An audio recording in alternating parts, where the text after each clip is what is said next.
If you're trying to build that V taper physique, wide shoulders and narrow waist, you're probably making one of these mistakes if you're not seeing any results. So in today's session, I will break down 5 beginner mistakes that I used to do that set me back for months of not retaining and gaining the muscle that I need for the V taper physique. So the first one is basically the most common stuff is training arms.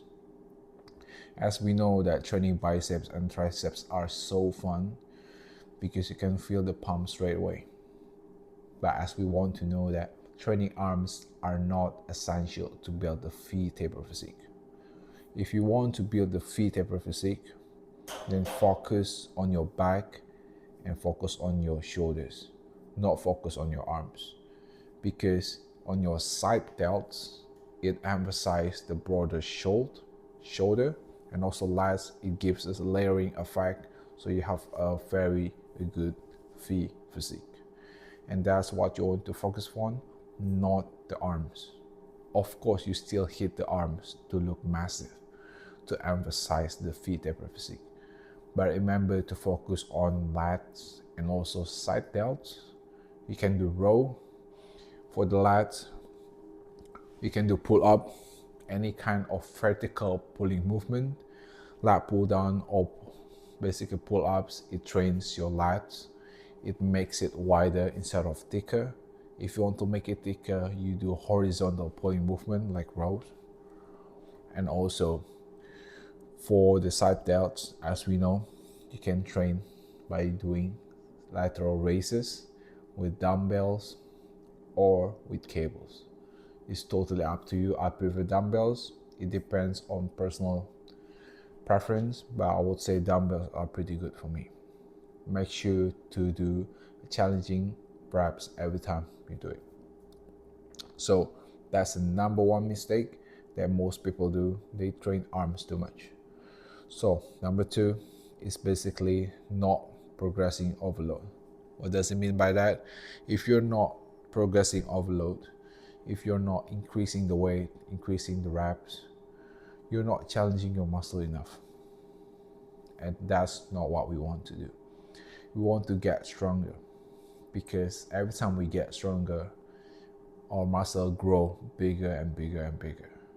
So we need to challenge our muscle to adapt to the stimulus that we put, to the tension or to the pressure that we put.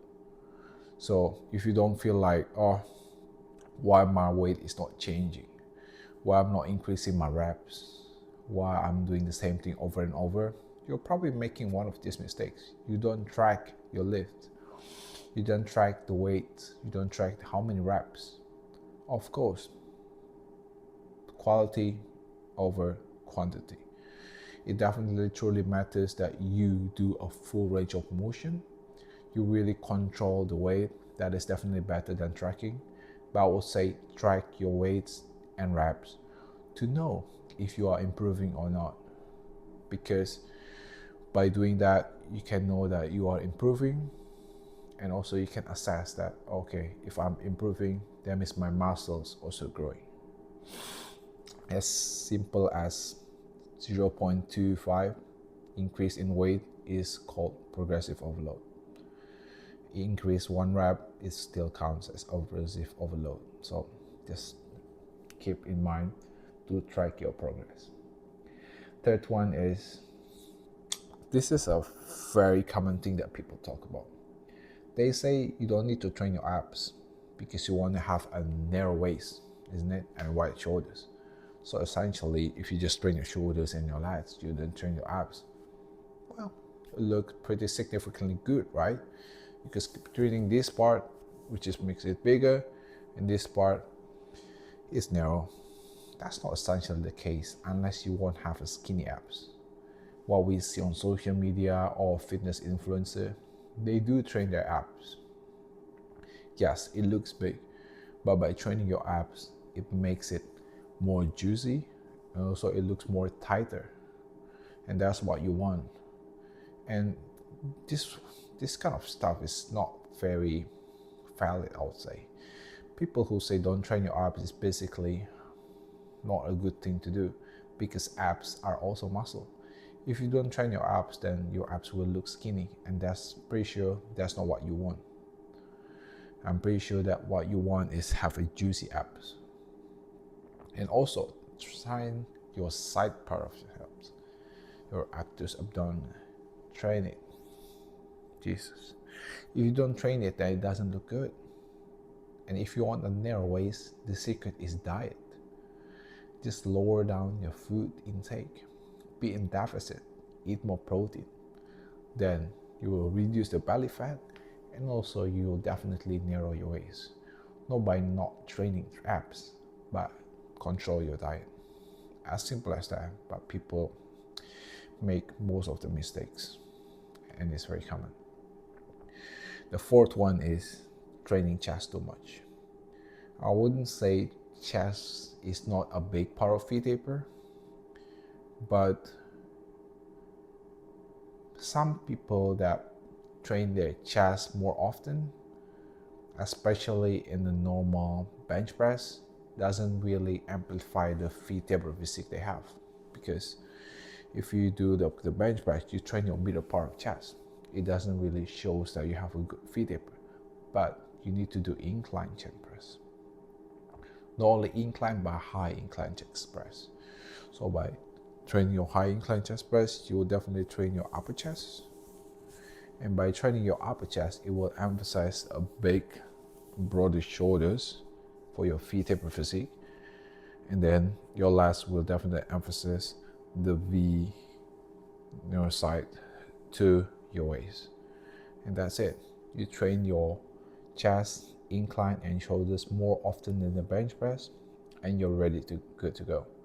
And this is probably also one of the most common stuff, because people are very into training chest rather than, I would say bench press compared to incline. But incline in this case will definitely give you the best look for your V-taper physique.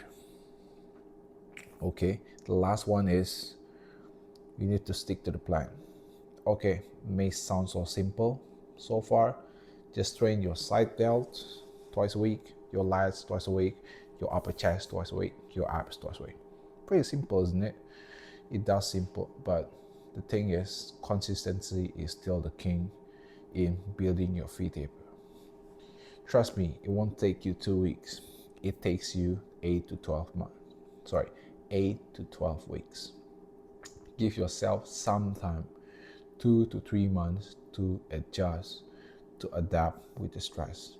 It takes some time to get there, but by training it consistently and smart, you will definitely get to the results. And don't give up, because most people will give up mainly in 2, 3, 4 weeks. But if you keep sticking to the plan, trust the process. Of course, if you injured yourself or you feel something is uncomfortable, you can take some rest. Remember, it's a long-term journey. You don't want to rush it all.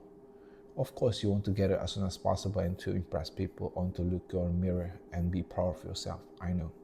But this process takes time, and it takes me 2 years, 3, 4 years to even realize that this kind of stuff is basically, I would say, takes some time to learn.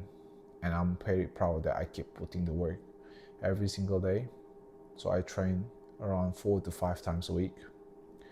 Not a lot, but I would say it's pretty good for me, for my gains, for my physique. So that's what I would say. And yeah, if you guys need any help, diet plan, workout plan, do let me know. I'm here to help you. You can join the free Discord link on the comment section and also on the description. We are here to help you. We have the free community where you can talk, where you can ask for feedback, where you can share your progress. You can also DM me on Instagram. I'll also put the link on the bio, description, comment section. So if you guys need help, please let me know. I'm feel free. And also, I'm really willing to give you guys any help. So I'll see you guys in the next video. And I hope you guys found this video useful. See ya.